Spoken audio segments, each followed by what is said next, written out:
In 1967, the Beatles faced a major turning point following the death of their manager and strongest supporter, Brian Epstein. Epstein was instrumental in their discovery and global rise to fame during the 1960s. His role in their success was so significant that replacing him seemed nearly impossible. Yet the band had no choice but to seek new management.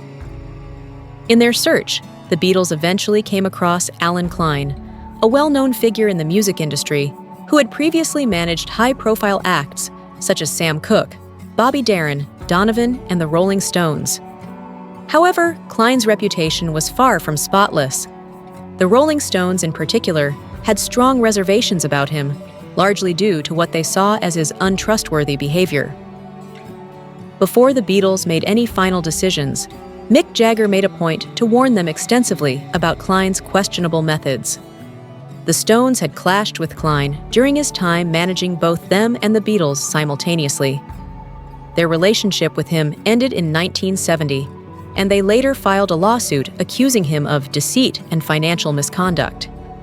Despite these red flags, John Lennon chose to ignore Jagger's warnings. According to Philip Norman's biography, Mick Jagger, the Stones' frontman allegedly phoned Lennon and told him that bringing Klein on board would be a terrible mistake. Lennon, however, was reportedly unmoved by the advice. Jagger also attempted to caution Paul McCartney, this time through a written message. As recalled by Peter Swales, Jagger's assistant, in Paul McCartney, many years from now, Jagger handed him an envelope addressed to McCartney, containing a note of warning. Swales said the message was meant to show support and warned McCartney to avoid Klein, referring to him in harsh terms that implied dishonesty and a lack of character.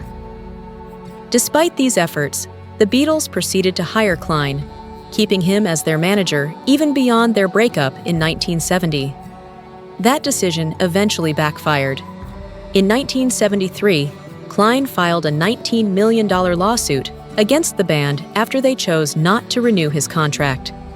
The matter was ultimately settled out of court in 1977. Looking back, it's clear that Jagger's warnings were well-founded, and the Beatles may have been better off had they taken his advice seriously.